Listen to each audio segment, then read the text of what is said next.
For decades, the ATF has been the bane of gun owners everywhere.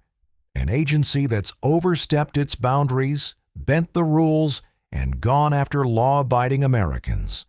Now, Congress is finally stepping up with a plan to scrap this overreaching agency once and for all. But let's be real. Getting rid of the ATF won't be a walk in the park. There's a long road ahead, and it's going to take some serious effort to make it happen. In this video, we're diving into the details of the bill that's got the Second Amendment community buzzing. We'll break down what this legislation could mean for gun owners, explore the hurdles that stand in the way, and figure out whether this is finally the moment when the ATF's days are numbered. This isn't just another political move. If you're tired of watching the ATF trample on our rights as law-abiding gun owners, then stick around, because this might just be the start of something big. Let's talk about what's happening, what's on the horizon, and what needs to be done now so we can finally take this agency down. So, in a significant move reflecting ongoing debates over federal authority and Second Amendment rights, Representative Eric Burleson has announced plans to introduce legislation aimed at abolishing the ATF. This initiative seeks to dismantle the agency and reassign its responsibilities to other federal entities, marking a pivotal moment in the discourse surrounding gun regulation in the United States.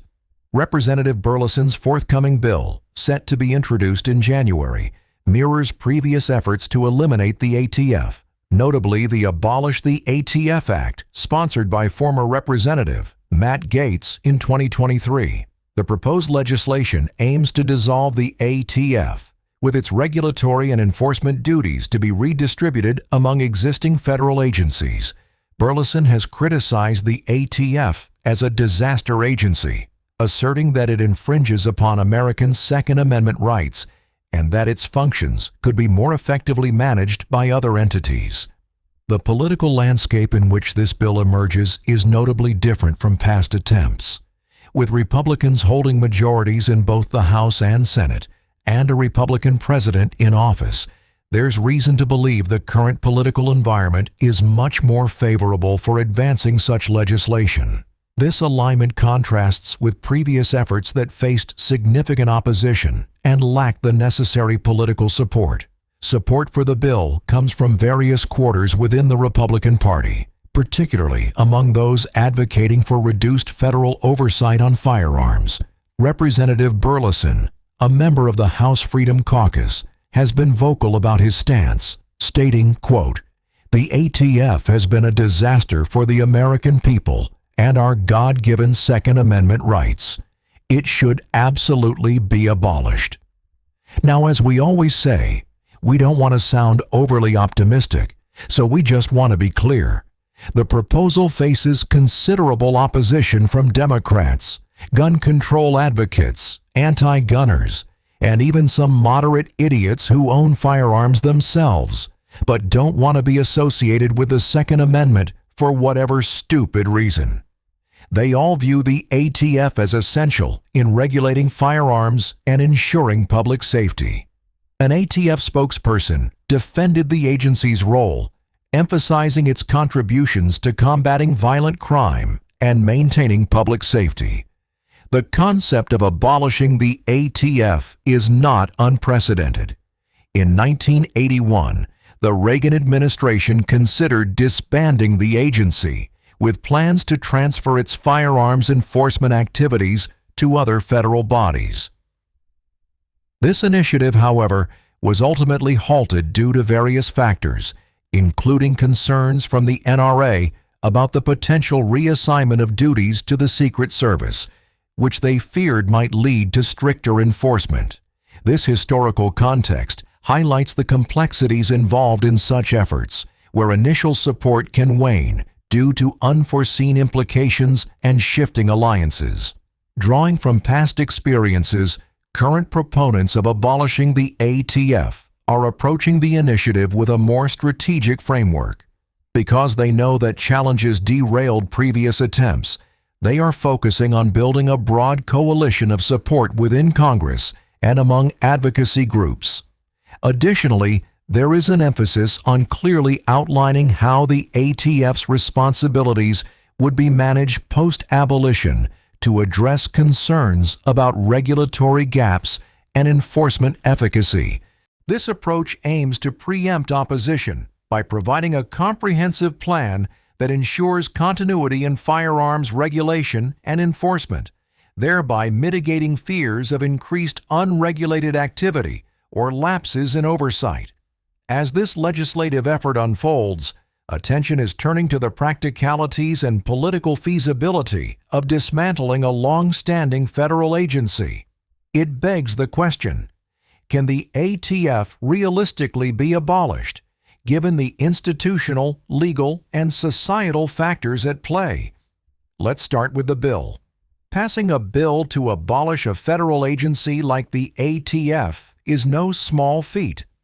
The process starts with the bill being introduced in either the House of Representatives or the Senate, where it must gain enough support to pass committee reviews, floor debates, and eventual voting.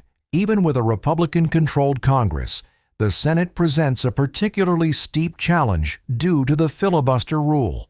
The filibuster requires 60 votes to overcome, which means proponents need bipartisan support. An unlikely scenario given the deep divide over gun rights. Passing a bill through the Senate with the filibuster in place is like trying to drive a truck up a steep, muddy hill with only two-wheel drive. You might have enough momentum to make it through the easier sections, but as the terrain gets tougher, progress slows, and eventually, you're stuck spinning your wheels. Even if the House clears the first part of the journey with a simple majority, the Senate is often where polarizing legislation bogs down.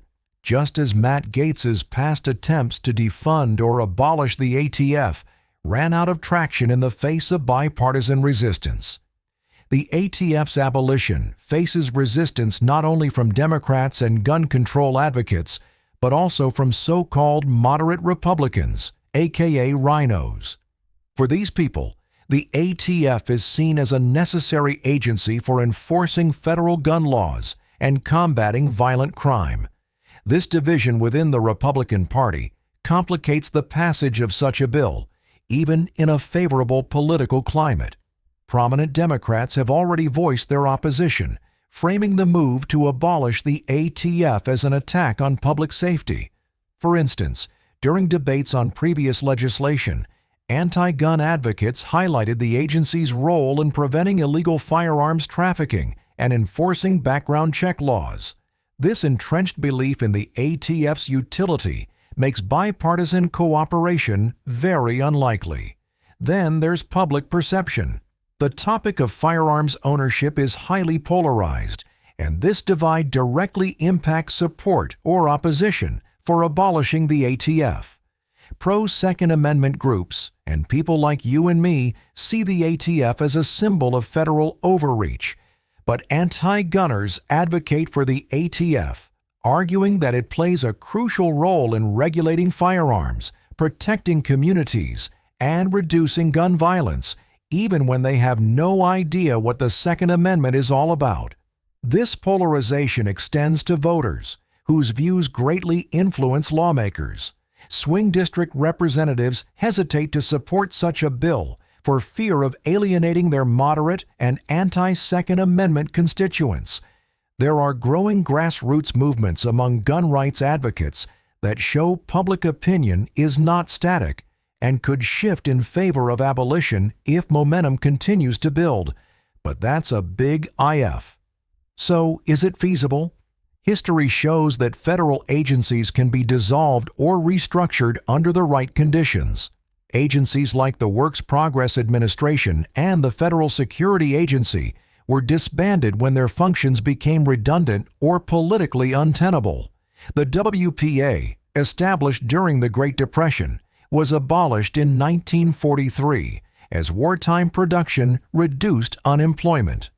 Similarly, the Federal Security Agency, created in 1939, was dissolved in 1953, with its duties reassigned to the Department of Health, Education, and Welfare.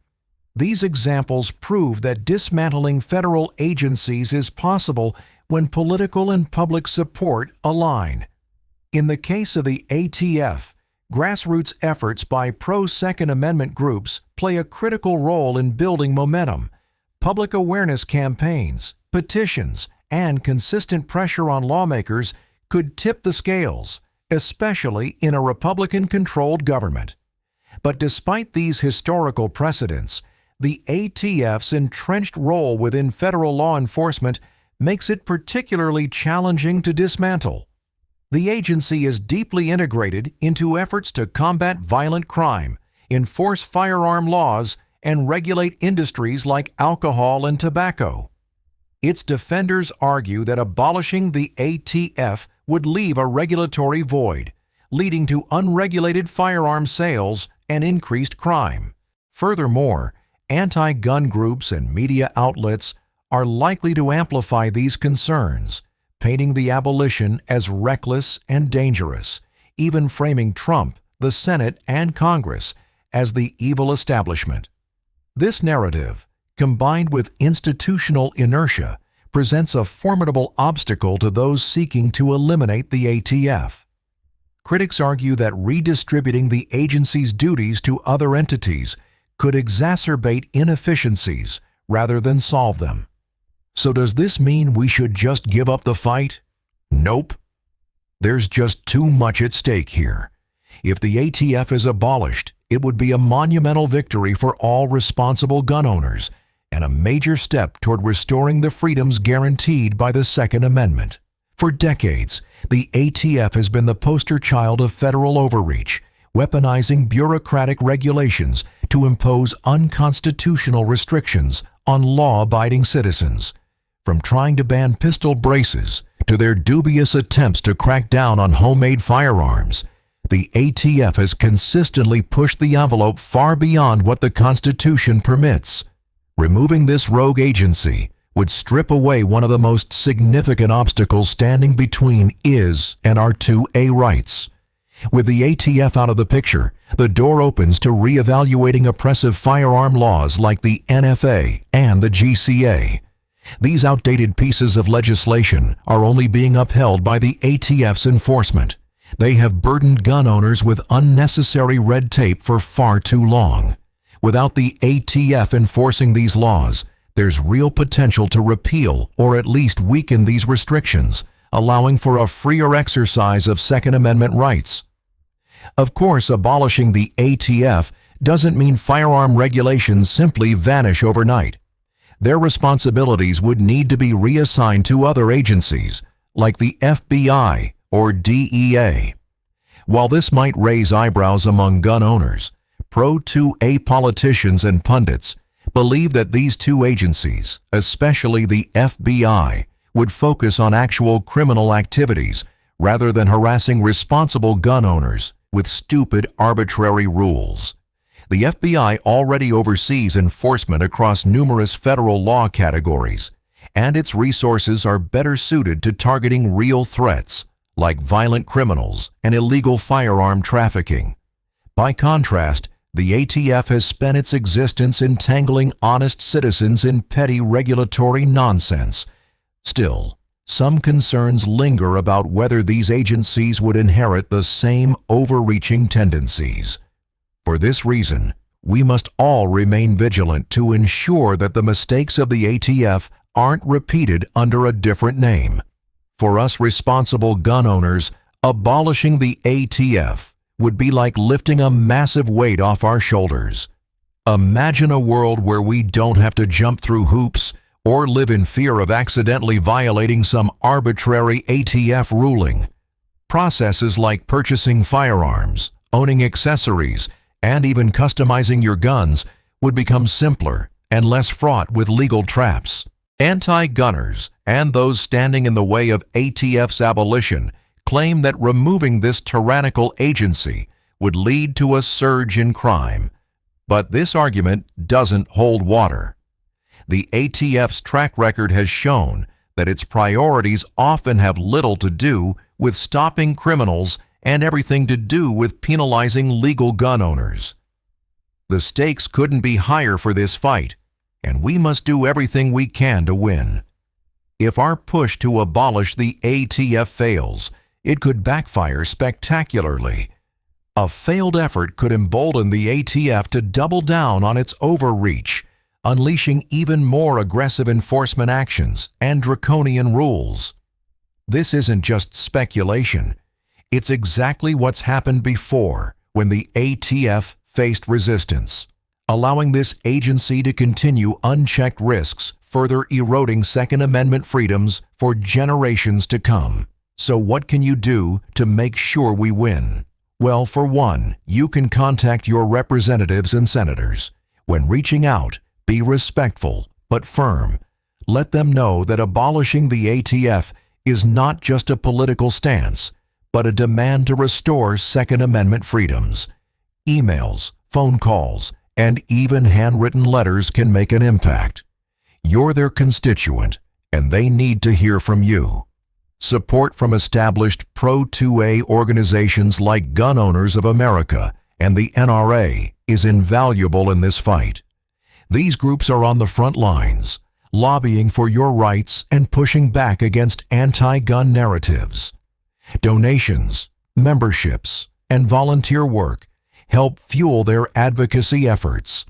Every dollar and every hour counts in a battle this important. Raising awareness is also just as important. This might sound like a shameless plug, but sharing this video with your friends, family, and social networks will help a lot. The more pro-2A individuals understand the stakes, the harder it becomes for anti-gun groups and biased media outlets to control the narrative. And that's all for now. What's your take on this bill? Can Congress finally make this happen, or will it face the same uphill battle as before? Let us know your thoughts in the comments below. If you like what we do here, please like, share, and subscribe to our channel. Click on the bell icon too, so you don't miss out on future updates on this bill. This is just the beginning. Together, we can make history.